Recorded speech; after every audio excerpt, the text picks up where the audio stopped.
Hello everyone, welcome again to another 360 Timmy. Today we're in Folkestone, Kent, a fantastic summer's evening, and I'm joined by Abi Orfila. Yay! Abi is a singer, Yay! and she also works in the passport office, so quite a unique story, which we're going to get to the bottom of. Yeah, But you sing in a very strange place, don't you? I do. Yeah, so Eurotunnel is where Le Shuttle now, as Yeah. they rebranded.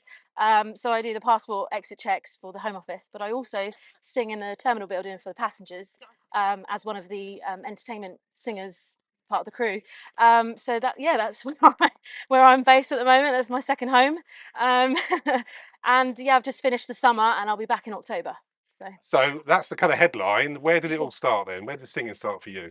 Well, really, really young. Like gosh, I was involved in a lot of like amateur local productions. So my first audition was for Annie for FODS, and I was about 5 years old. So back in 2000 was my first audition And FODS is a for local anything. amateur dramatics here in That's Folkestone. it, yeah. Yeah. So that's how I started, and I kind of got into it like that, and then started to go into piano lessons when I was about 7 or 8 years old, and I kind of grew from that. And then I started taking like music GCSEs. I did like a lot of school amateur productions as well, which I absolutely loved. And I kind of fell in love with like music theatre first, and that's kind of where my journey started. So what was Um, your school? so I went to St Edmunds in Dover, Yep. and it was a performing arts school. And then I went to the Folkestone Academy for my A levels, and I also went to my primary school with Stella Maris. So yeah, that's where my schools were. But I also did like other amateur production arts, which was like Blackfish Arts Academy outside of school, and that's where my training kind of came from that. And yeah, so I've been around. And so But, yeah. your style is country rock. Yeah, now Yeah. I kind of went through a really long journey with torn between musical theatre and country rock, and I was in a band with my older brother and my older sister, and we kind of grew into like a folky country pop group. And then by the time our second album and our EP came about, we were like, let's try country rock. And then we decided not to continue the band anymore. And so I thought I would continue the legacy, I guess. Go solo. So you're like all these Not the great legacy, groups, but like Robbie Williams, even yeah, take yeah. that. Justin Timberlake. Yeah, I suppose, yeah, yeah. maybe. I don't know. Um, we'll see. Yeah, so I just thought I would. I'm the youngest, so I guess it's just a bit more for me to try, I guess. And so yeah, I thought I'd stick with the country rock style, like like a bit more Carrie Underwood, Miranda Lambert. Got Dolly, obviously, and Shania Twain, and I'm actually going to see Shania Twain next month, so I'm excited about that. And yeah, so that's kind of the roots of where I've started and how I'm ending up. And who knows? I'm just trying to take every opportunity as I can, whatever comes to me. Um, then yeah, I'll take it. Because I mean, you're obviously on all the music streaming platforms as well. So Yeah. we'll put the links in for all that. Oh, that'd be great. Because Thank you've you. got I see a lot of link tree pages and Yeah. things like that. But Yeah. you have an absolute treasure trove of content. You've got music videos Yes. for your tracks. Yep. You've got a biography. Yep. You're on every platform, all the social Mhm. media. So we'll put that link there Yeah, for that'd be great. everyone to Thank listen. you. So I listened to it the other night in the Oh, did car. you? Yes, I was actually blown away. I thought it was really good. Thanks, Jim. Yeah, it Thank you. was. I mean, Thank you. the music really did lift me as well. So I mean, Thank you. that was your latest release. I think came out back in February. Is that right? That was Here I Come. So Yeah, that's the one where I'm like on the chains and that's stuff. it. Yeah, Because you're pulling on the chains, yeah, That's kind of the lyric, where the lyric came from that. And yeah, so I actually wrote that at the end of lockdown, because I was getting really like agitated and I want to do this, but I'm in lockdown and I can't. And it was that moment where we'd had just said as a band that we weren't going to continue as a trio, yeah. and then COVID hit. So I was like, oh no, what am I going to do? So I tried to get all my resources, and it kind of just came from that, like, here I come, me on my own. And, I'm going to try and do this as best as I can. And hopefully people can relate to that. And yeah, just kind of get on board with what I'm trying to say, Yeah. through music.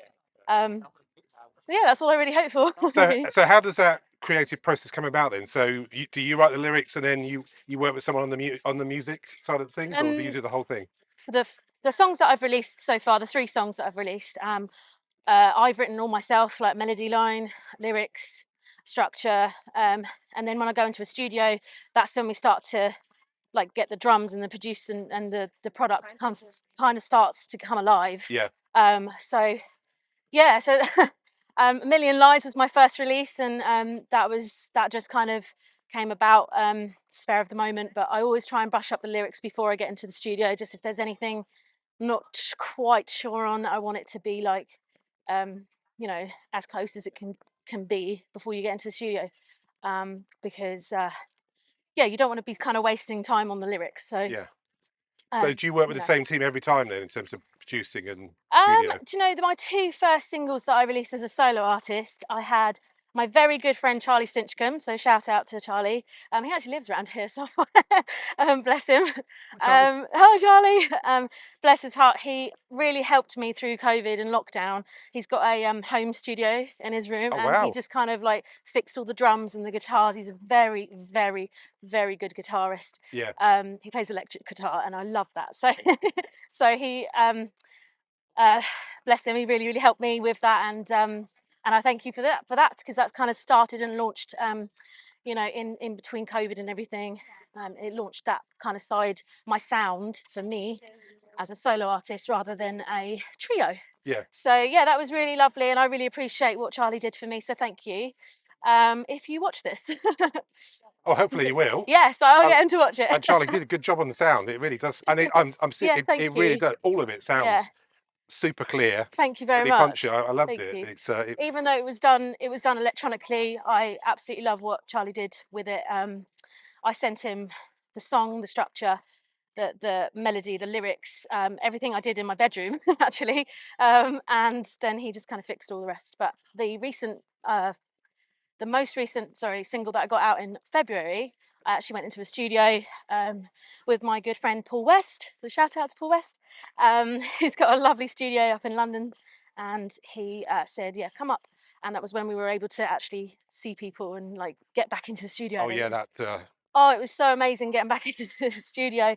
You know, because I hadn't been in one for a while, and it was lovely to just kind of get Abbey sound. You know. So yeah, that was Here I Come was kind of the launch of my sound that I wanted to get. So thank you, Paul. And yeah, and if you want to listen, that's also on Spotify. is it only because I think I heard it on Apple Music, so it's on every. Is it on Yeah, Spotify, Apple Music? Apple Music, Spotify, Amazon Music, Yeah, Deezer. I mean, I don't personally use Deezer, but that's on there as well. yeah. YouTube Music. Yeah, everywhere. So a curiosity then, what on which platform does it do better? Do you know, or is it? Surprisingly, so if you don't know, you get Spotify for artists, and Spotify is the best one. Yeah, Just because I think it's very, very approachable. Spotify, it's very easy to use, and I think it doesn't. It's not just Apple or Samsung. It's very universal that universal. way. Yeah, Swings both ways. yeah. So yeah, that's I would say Spotify. Yeah, interestingly enough, it's Spotify. Because you're in this interesting world now, aren't you, where Yeah, everyone can make content. They don't yeah, need big record companies or mhm, TV companies or video production companies. Everyone can do absolutely. it themselves now with Yes. tools at home, like you said. You know, a lot of Mm, your sound came from the bedroom and home studios elsewhere, and yeah, we can send stuff electronically. You know, you'd have to be in person. It's yeah. really cool, isn't it? It Really. is actually really, really beneficial. Like, as kind of as long as you know what you're doing, it's actually really, really clever. I personally feel like going into a studio and kind of creating and having that space is so much more rewarding for what you get in return. Yeah, And also you get to connect with lots of people. And it is scary with like AI coming about and things like that. But I think we've got a long way before that, I suppose. So we'll try and hold on to to that one, I this is a suppose. reoccurring theme. Yeah. I spoke to somebody else in Folkestone this week, a director, and same concerns Amazing. in that area Oh about AI. yeah. Well, we're in the middle of actor No, strikes and artists it's striking for scary. that very thing, Very aren't we? scary. But Yeah. yeah.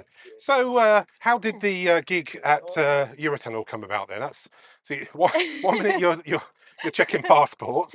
1 minute I'm So singing. you'll be a very familiar face to people going through Folkestone. Oh, I don't know about that one, but yeah, no. My friend was singing on the stage one day, and I just went up to her and I said, "Oh my God, hi! Like, who do I get in contact with?" And she very kindly gave me the contacts for the offices, which I should have already had because I was there for a long time, but I just didn't really click. I just didn't really seize the moment, I suppose, before. And Georgie, my friend Georgie, she very kindly just said, "This is who you need to contact," and that was it. And yeah, that's kind of, I've only been doing it for about just under a year now. So what times of the day do you perform, or Um, is it key points when tourism's quite high going through the yeah, terminal? so if they've got figures or anything like that they know that they're going to have like busy periods or anything like that, then they try and get us to fit around that schedule.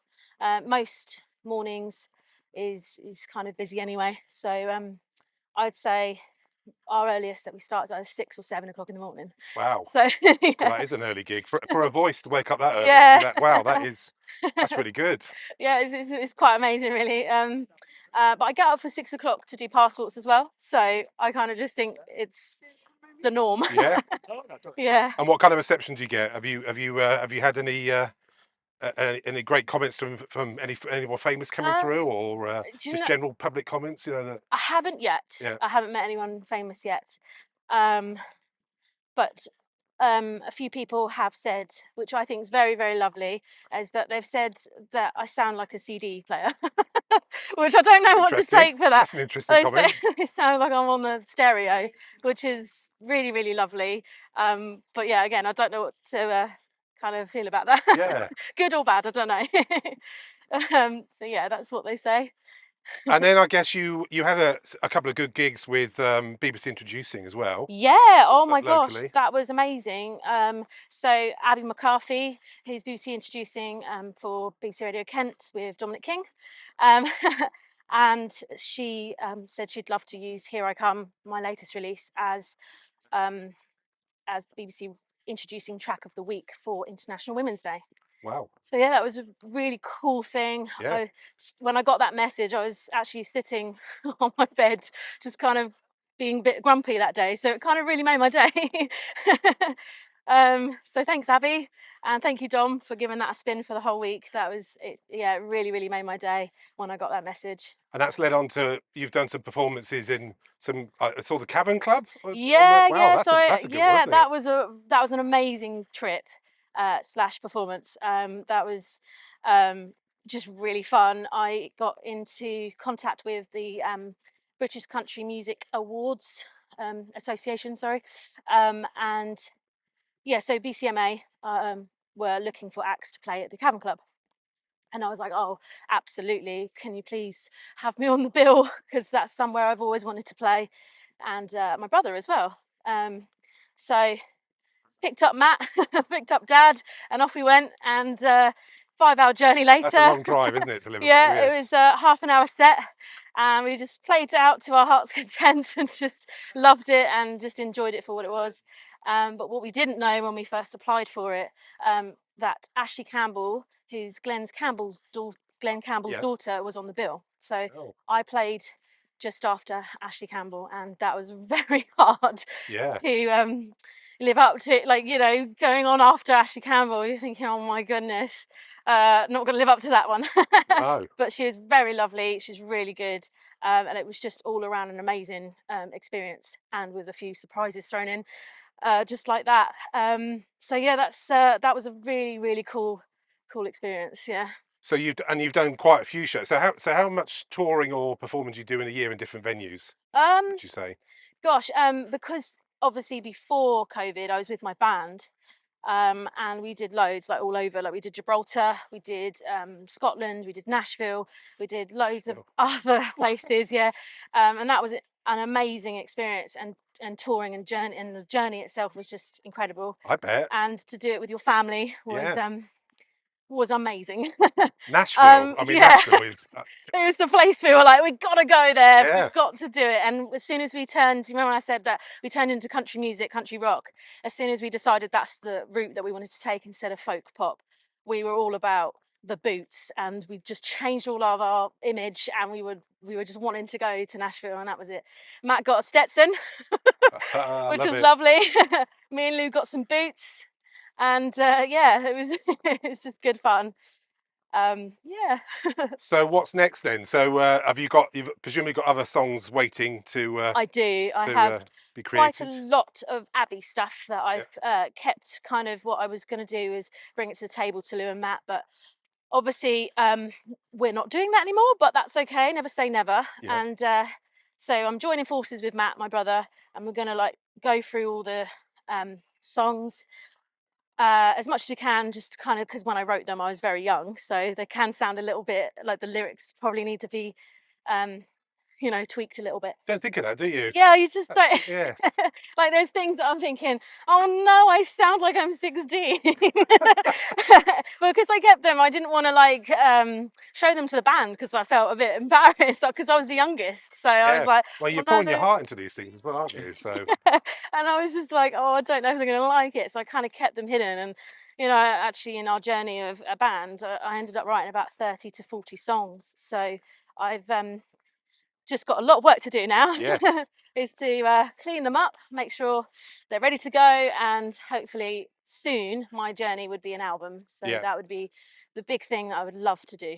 And of course, like I was saying earlier about any content creators now, you're also doing your own social media, the advertising space Yes, my as goodness, there's well. So that so must be a much. Yeah, challenge. there's so much you have to think about, like stories, like when the right time to post is. Like Facebook actually tells you what is the great time that your followers or your subscribers are That's good. on, and it will tell you if you don't know, it will tell you when it's the right time when people are online. And so learning all about that is just insane because I didn't think about that with the band. We didn't think about it like that.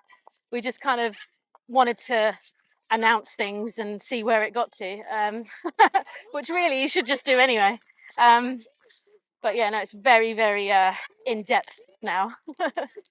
And you have to be on it, don't you? I mean, I've mentioned it again in another recording where you've got platforms changing like Twitter. You've Yeah, had new things arriving like Threads. my I goodness, mean, yeah, it's really changed in the last couple of yeah. weeks, hasn't it? To It's keep up with, that sort of side of social media is quite difficult, especially when you're just getting used to one thing, yeah. and you're like, okay, well, Instagram is doing really well, or Twitter, and then it all changes. So you're like, oh, where, where do I go from here?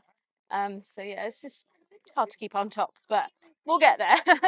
So what's in the future then? Are you still going to be checking I mean, you must love that. Do you want to still check passports, or is that Yes, one day is that going to be sunsetted? And I think I would miss it if I yeah, didn't do it because I've been there for so long and I've made so many cool friends, and like my colleagues are just all supportive. Like honestly, all of them are just so amazing, and they're so supportive, and yeah, they just kind of, it's like as I said, it's like a second home. So I'd feel a bit lost without it.